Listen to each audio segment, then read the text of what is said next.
Voilà, nous sommes à l'Académie des sciences avec Yvon Lemao et Sandra Lavorel, qui sont deux des trois responsables d'un très gros rapport qui vient de paraître sur Internet et qui s'appelle « Les mécanismes d'adaptation de la biodiversité au changement climatique ».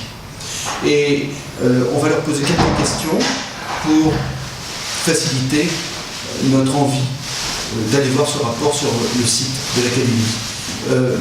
Alors, d'abord, comment ce rapport a-t-il été fait? Alors ce rapport, il a pour origine le constat d'une forte réduction de la biodiversité du fait des activités humaines, essentiellement les activités humaines, mais les faits s'accumulent, indiquant également un impact du climat. Et la question donc qui est posée est la capacité d'adaptation de la biodiversité au changement climatique sur des populations déjà très fragilisées. Alors, vous venez d'expliquer que, en effet, la biodiversité est impactée par toutes les activités de l'homme, l'augmentation galopante de la démographie, l'agriculture intensive, etc. Comment vous réussissez à prouver que le changement climatique a son rôle dans la perte de biodiversité?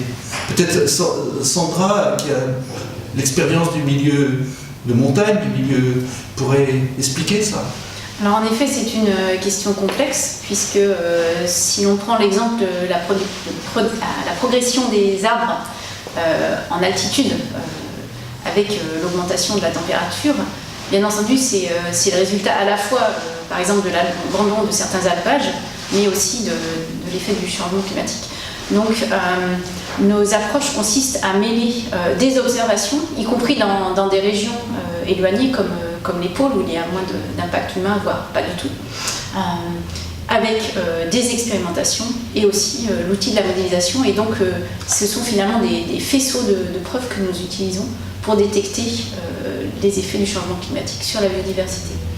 Alors, dans le rapport, tel que vous l'avez fait, il y a 26 fiches qui abordent tous les grands sujets du changement climatique, du rapport changement climatique biodiversité. C'est des fiches que les internautes peuvent consulter, qui ont été faites par les meilleurs experts français. Et il y a une fiche qui m'a frappé, c'est celle de Philippe Janvier, qui étudie l'impact, qui raconte l'impact des changements climatiques de l'histoire, depuis toujours, sur la biodiversité. Mais alors, tout de même, les changements climatiques du passé se faisaient sur des échelles de temps très différentes de celles qu'on observe maintenant avec ce changement climatique brutal lié aux activités humaines. Quelles sont les conséquences de ces différentes échelles de temps dans le raisonnement et dans l'action? Alors, il y a eu tout de même des épisodes dans le passé de changements rapides, mais il n'y avait pas d'hommes. Et le problème est celui des conséquences du climat sur les services rendus par les écosystèmes face à un changement climatique rapide. Est-ce que le changement climatique a que des impacts négatifs ou est-ce qu'on peut espérer que de temps en temps il aura des impacts positifs sur la biodiversité? Globalement, c'est négatif. Alors la première chose qu'il faut dire, il est toujours important de parler de changement plutôt que d'impact négatif positif, puisque la biodiversité, ce ne sont pas seulement des chiffres, c'est pas que des nombres d'espèces, en fait c'est qui est là et avec qui finalement.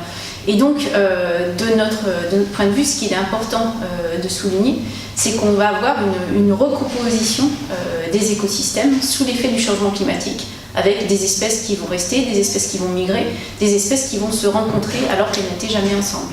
C'est un rapport donc, dans lequel il y a des masses d'informations, sujet par sujet, une synthèse qui est rédigée par le comité de l'environnement de l'Académie des sciences, qui est présidé par Jean-Claude Duplessis, mais il y a aussi à la fin des recommandations. Qu'est-ce que c'est? Un certain nombre de recommandations, 7 je crois. Alors l'une des premières recommandations, c'est de prendre l'exemple sur l'excellence de nos confrères et consoeurs dans le domaine des sciences de l'univers quant aux observatoires.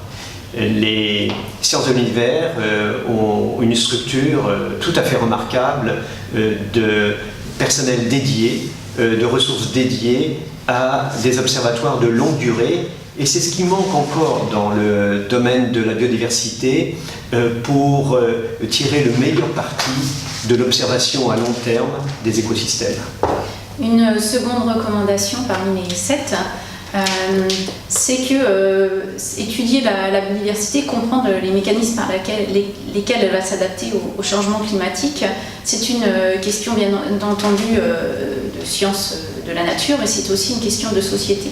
Et donc ça implique d'une part bien entendu de travailler aussi avec des collègues de sciences sociales, mais surtout de renforcer l'éducation à ces questions. Et donc ce que nous espérons au travers de ce rapport et de ces fiches, c'est aussi de toucher le grand public, et en particulier les enseignants. Oui, justement, nous arrivons aux 6 minutes qu'on s'était fixées pour notre petit entretien. Une des recommandations concerne l'éducation. C'est quelque chose d'important, je comprends. Et comment vous voyez ce qu'on peut faire dans le domaine de l'éducation à propos de votre sujet? Alors, l'éducation, il faut la voir au sens large, parce que de plus en plus, il se développe ce que l'on appelle une science participative. Et donc, dès un âge assez jeune, aujourd'hui, on constate un engagement de la société pour accompagner les chercheurs dans la réponse à ces questions qui sont si importantes pour déterminer notre avenir. Merci beaucoup.